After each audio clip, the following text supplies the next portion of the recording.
abrir a Santa Bíblia no livro de Atos dos Apóstolos, capítulo 4, versos 23 a 31.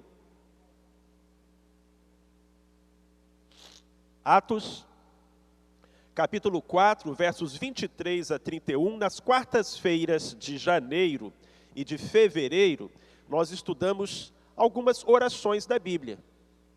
Vimos a oração de Jesus, a oração de Jonas, a oração de Abacuque, e hoje nós vamos encerrar com a oração da igreja primitiva, que está registrada no livro de Atos, capítulo 4, versos 23 a 31. A partir de quarta-feira que vem, inicia-se o estudo do ano, o estudo de 2023. Eu vou falar mais sobre isso quando o culto terminar.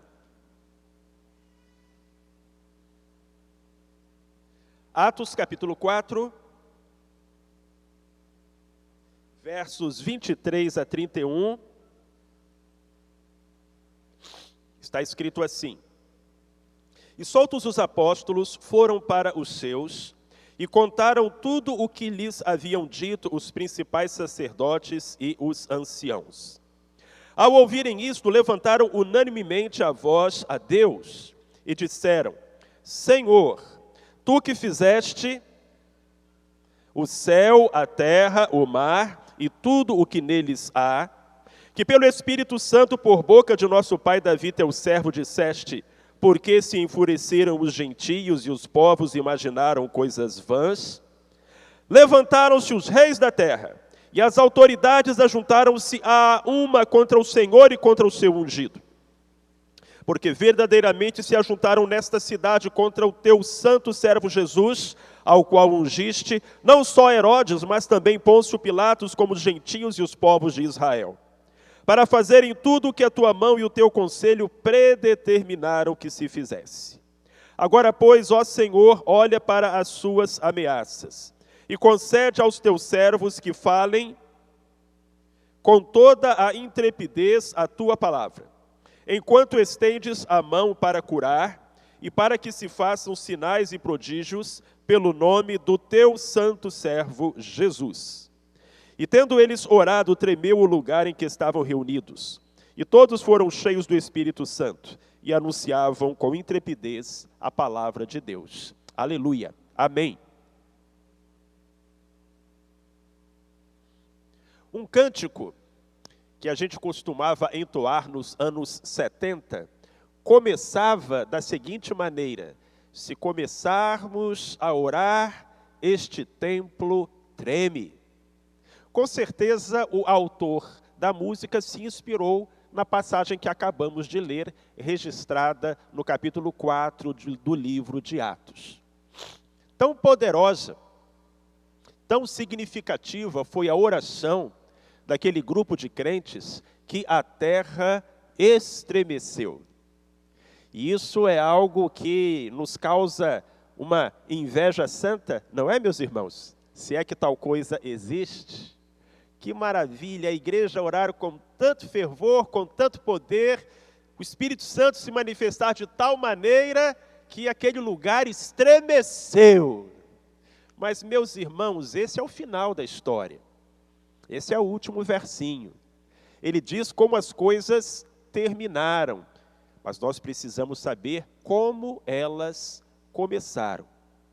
Às vezes nós nos ressentimos das nossas orações. Comparamos a nossa vida de oração com a vida de oração daqueles gigantes espirituais do passado e nos sentimos tão pequenos. E a verdade é que todos nós podemos melhorar na nossa vida de oração. Ainda assim, queridos, não desprezemos o bendito momento da prece. A única maneira de orar errado é não orar. E a única coisa mais importante do que orar é continuar orando. Como tudo mais na vida, orar é algo que a gente aprende e no qual a gente se aperfeiçoa com a prática e com a busca sincera. Como foi a oração da igreja primitiva? Que virtudes aqueles irmãos e irmãs evidenciaram que devem ser imitadas por nós, porque se queremos ter o mesmo resultado que eles tiveram e que tanto admiramos, primeiro precisamos, irmãos e irmãs, saber como eles chegaram lá. Então vamos examinar esta passagem bíblica que está diante de nós, para entendermos mais a respeito da vida de oração e do exemplo que nos deixaram aqueles crentes do passado que hoje já estão no céu e que nós iremos conhecer quando chegarmos lá. Primeira coisa que podemos afirmar e que salta aos olhos no verso 23 é que a igreja primitiva era uma igreja que enxergava a importância da comunhão. Eu posso orar em casa, eu posso adorar em casa, eu posso ser crente em casa. Esse é o pensamento de muita gente, mas não era o pensamento daqueles cristãos. Os apóstolos haviam sido presos por pregar no nome de Jesus, haviam sido ameaçados, haviam dito a eles: olha, se vocês abrirem a boca de novo para falar de Jesus, vocês vão morrer. E se mais alguém nessa cidade de Jerusalém abrir a boca para falar de Jesus, vai ser castigado, vai ser perseguido. Então aqueles apóstolos, o Pedro e o João, saíram do Sinédrio. E para que lugar eles foram? Eles não foram para casa, eles não foram para a delegacia prestar queixa, eles não foram para nenhum outro lugar. Sabe para onde eles foram? Para a igreja. Eles foram para se juntar com os irmãos e irmãs. Veja o que diz o verso 23.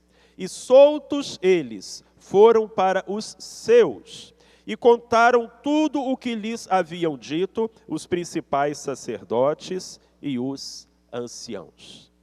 Amados, esta é uma lição que precisa ser reaprendida. O crente precisa da igreja. A igreja não salva, mas o salvo precisa da igreja. E aqueles irmãos sabiam disso. Eles não congregavam numa igreja perfeita.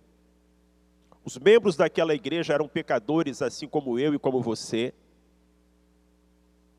Ainda assim, Pedro e João entenderam que precisavam compartilhar a sua luta e aquela situação com seus irmãos e irmãs de fé. Hoje, a gente contempla uma verdadeira legião de desigrejados. E eu sempre digo que é possível alguém estar dentro da igreja e fora da vontade de Deus, mas não é possível alguém estar fora da igreja e dentro da vontade de Deus. Ou Deus não teria criado a sua igreja. E nós devemos congregar. Não porque a igreja é perfeita, não porque encontramos o melhor grupo de seres humanos da face da terra, mas porque somos servos do Senhor. Um servo deseja fazer a vontade do seu Senhor, e a vontade do Senhor é que congreguemos. Há alguma dúvida sobre isso, meus irmãos? Será que há alguma dúvida de que a vontade de Deus é de que os crentes congreguem, de que eles estejam na igreja, que ali eles se edifiquem mutuamente e cooperem uns com os outros como família de Deus, como corpo de Cristo? E aí não fazemos isso e depois estranhamos que os milagres não nos acompanham, como era o caso daqueles crentes do passado. Mas perceba, aqueles crentes do passado enxergavam a importância de congregar. E nós bem faremos se aprendermos com eles esta lição preciosa.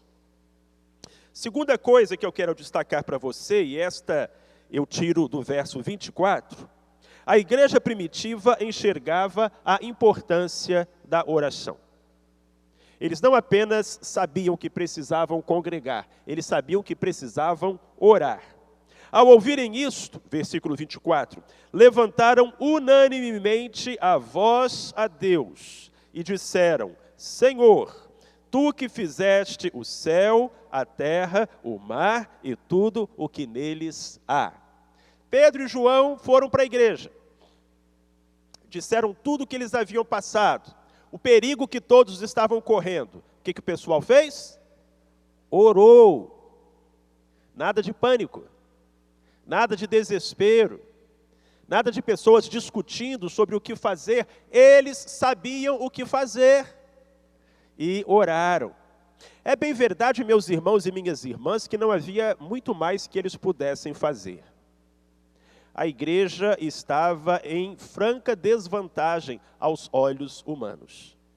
Humanamente falando, era impossível que aquela igreja pudesse sobreviver, que dirá crescer, porque tudo estava contra os irmãos.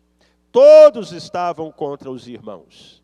E era um grupo pequeno, de pessoas humildes, que não tinham contatos políticos, não tinham leis para protegê-los, não tinham recursos financeiros.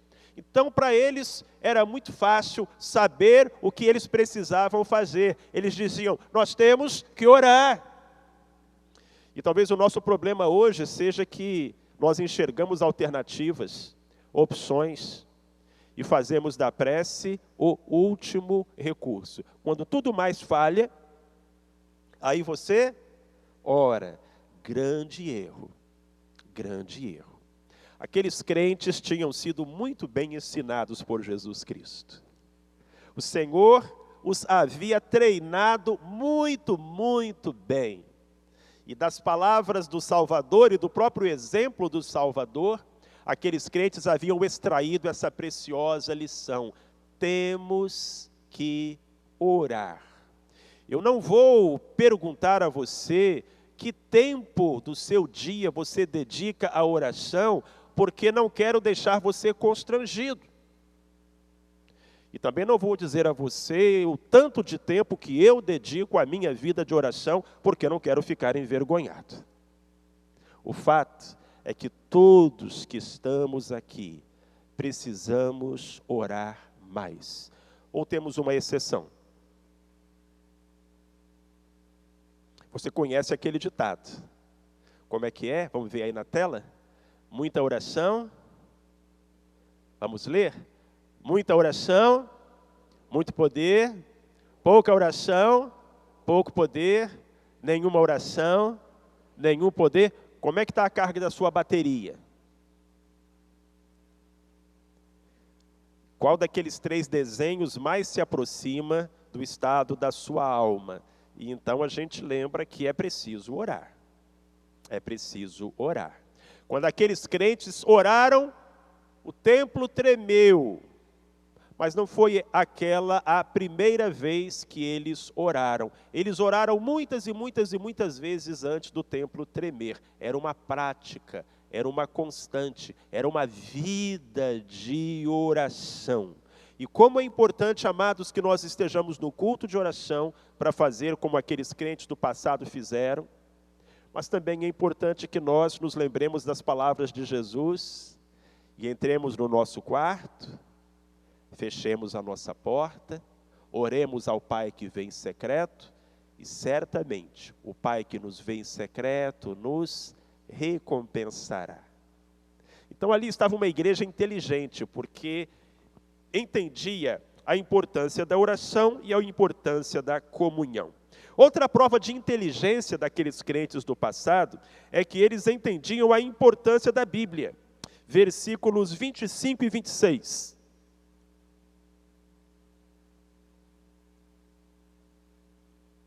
Diz assim: Senhor, tu que fizeste o céu, a terra, o mar e tudo o que neles há. Verso 25, e que pelo Espírito Santo, por boca de nosso pai Davi, teu servo, disseste. E aí eles começam a citar um salmo, um versículo de um salmo. Porque se enfureceram os gentios, e os povos imaginaram coisas vãs, levantaram-se os reis da terra, e as autoridades ajuntaram-se a uma contra o Senhor e contra o seu ungido. Eles então começaram a orar, e nessa oração eles citaram um verso do Velho Testamento. E eles conheciam a Bíblia. No Salmo 119, versículo 11, está escrito assim: escondi a tua palavra no meu coração, para não pecar contra ti. Isso sempre me chamou a atenção, esse verbo esconder.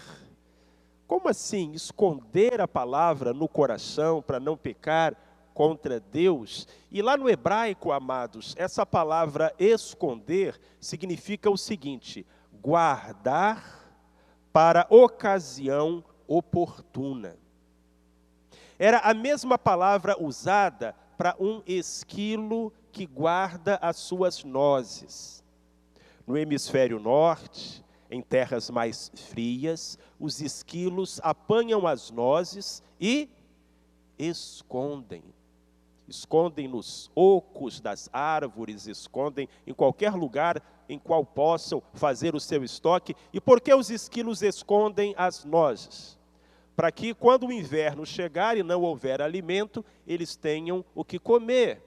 É esse o sentido da palavra no Salmo 119, versículo 11. Escondi a tua palavra no meu coração. Significa guardei a palavra para usá-la quando for preciso.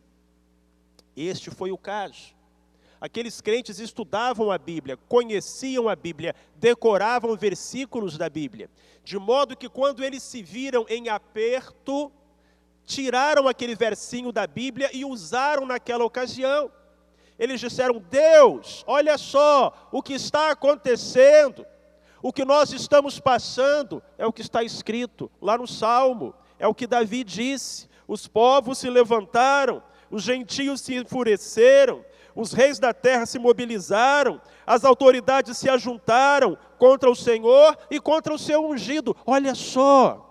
Então é muito legal quando você conhece a Bíblia, primeiro porque você entende o que está acontecendo, você não é pego de surpresa.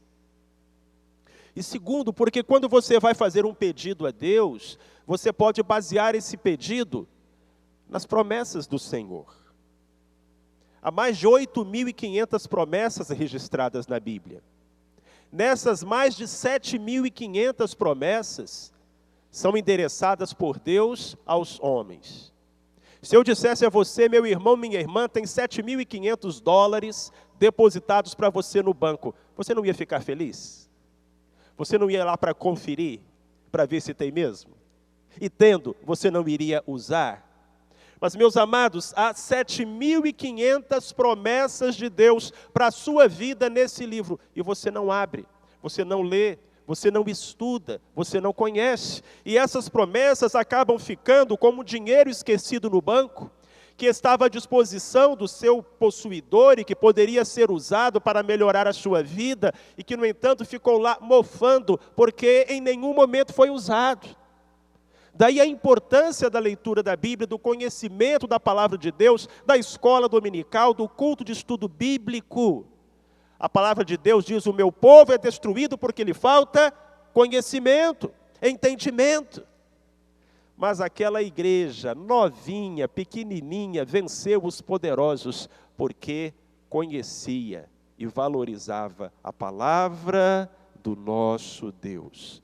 Vamos repetir? Escondi a tua palavra no meu coração para não pecar contra ti. Glória a Deus. Faça isso, amado. Faça isso, amada. Há poder na oração, mas também há poder na santa palavra do Todo-Poderoso, que é a Bíblia Sagrada. Vamos aos versos 27 e 28.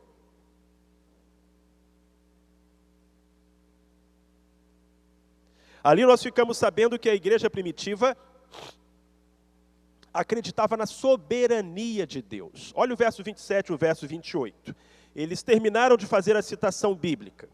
E aí comentaram: Deus, verdadeiramente se ajuntaram nesta cidade contra o teu santo servo Jesus, ao qual tu ungiste, não só Herodes, mas também Pôncio Pilatos, como os gentios e os povos de Israel, para fazerem tudo o que a tua mão e o teu conselho predeterminaram que se fizesse. De modo que aqueles crentes enxergaram naquilo que eles estavam vivendo o cumprimento de uma profecia.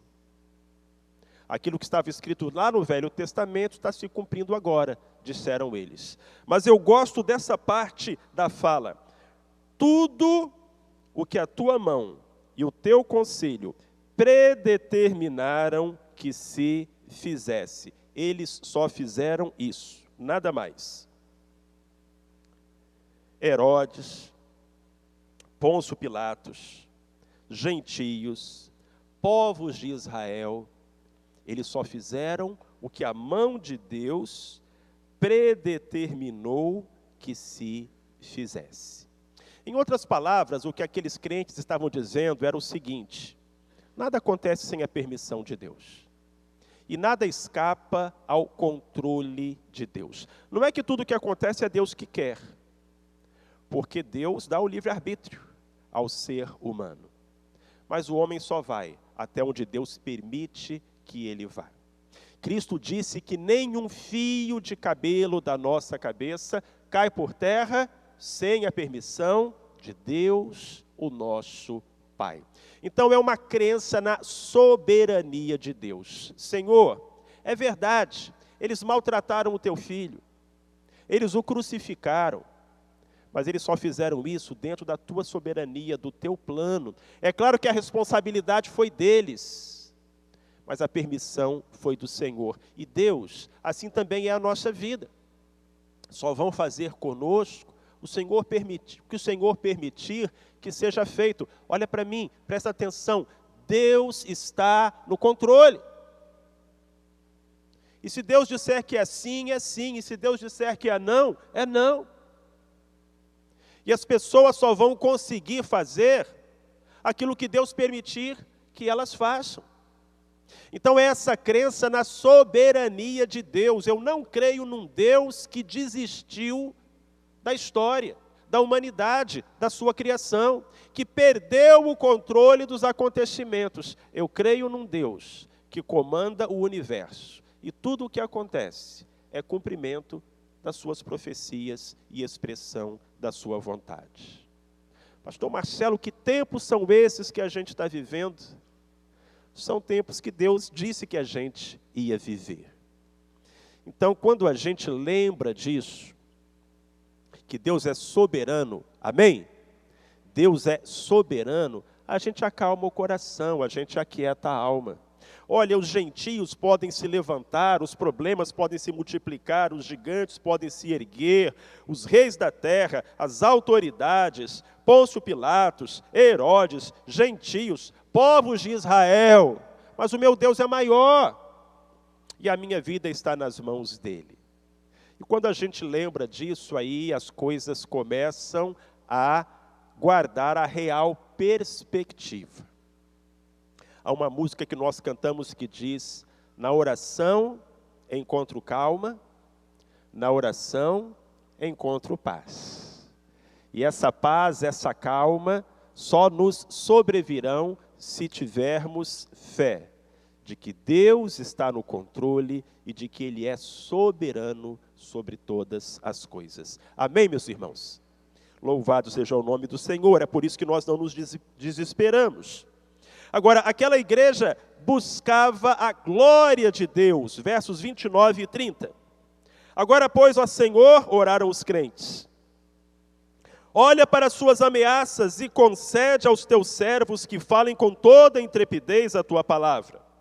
Enquanto estendes a mão para curar e para que se façam sinais e prodígios, pelo nome de teu santo servo Jesus. Essa oração pode surpreender você. Porque se a igreja estava sendo ameaçada, o mais lógico seria que ela orasse pedindo o quê?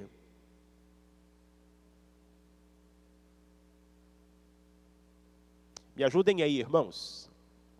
O que era de se esperar que aquela igreja pedisse? Livramento, proteção, socorro. Deus não deixa, não permite, lembra da gente, nos protege. E eles pediram isso? Não pediram, irmãos, nenhuma palavra nesse sentido. Absolutamente nenhuma. Eles só pediram que o Senhor olhasse para aquelas ameaças e concedesse a eles intrepidez para que anunciassem o Evangelho e sinais, curas e prodígios que testificassem a verdade do que eles anunciavam. Em outras palavras, se eles tinham que escolher entre a sua segurança, o seu conforto e a glória do seu Deus, essa escolha estava muito tranquila para eles.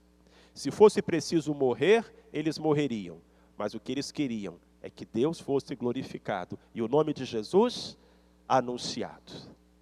Ainda hoje há crentes desta estirpe, graças a Deus por isso. E nós precisamos nos lembrar que em alguns lugares do mundo, irmãos e irmãs morrem, são executados, torturados, presos, martirizados pela fé em Cristo Jesus. E não podemos nos esquecer da igreja perseguida em nossas orações, porque não imaginemos, irmãos e irmãs, que a perseguição é coisa do passado. Ela existe no presente e se multiplicará no futuro. E aí o que a gente tem que pensar é o que vai pesar mais na nossa balança: o nosso conforto, a nossa segurança ou a glória do nosso Deus. Se nós vamos orar pedindo livramento, ou se nós vamos orar dizendo: Senhor, me dê forças para resistir à prova e fazer bonito quando a adversidade vier. Mas eu quero glorificar o nome do teu santo Filho, Jesus Cristo. Diante de tudo isso, não era de surpreender que aquela casa tremesse, que aquele prédio sacudisse. Percebem então que foi um caminho para chegar até lá? E que muitas vezes nós não temos a mesma experiência de oração, porque nos faltam os passos anteriores. Irmãos, porque a igreja caminhou daquela forma, a igreja experimentou o poder de Deus. Versículo 31. E tendo eles orado, tremeu o lugar em que estavam reunidos, e todos foram cheios do Espírito Santo, e anunciavam com intrepidez a palavra de Deus. Aleluia! Aquela casa tremeu, e logo depois o mundo tremeu também. Ainda no livro de Atos, mais alguns capítulos adiante, vamos encontrar a seguinte reclamação dos pagãos: estes que têm alvoroçado o mundo, chegaram aqui também. Eles estão colocando o mundo de pernas para o ar. Eles estão fazendo o Império Romano estremecer. Ninguém pode detê-los. Este era o testemunho dos pagãos. Porque aqueles crentes realmente fizeram o mundo tremer. Mas antes, a igreja estremeceu pela oração, pela busca dos filhos e das filhas do Senhor. Será que Deus pode fazer algo assim em nossos dias? Você crê? A nossa oração deve ser: aviva-nos, desperta-nos, renova-nos, ateia o fogo do alto céu no nosso coração, para que vejamos as maravilhas que outros povos e gerações viram e veem, e que pela graça do Senhor haveremos de ver também. Deus não mudou. Talvez quem tenha mudado seja a igreja. O Deus a quem aquela igreja orou não mudou. Mas a igreja que ora a Deus, essa talvez seja diferente nos nossos dias.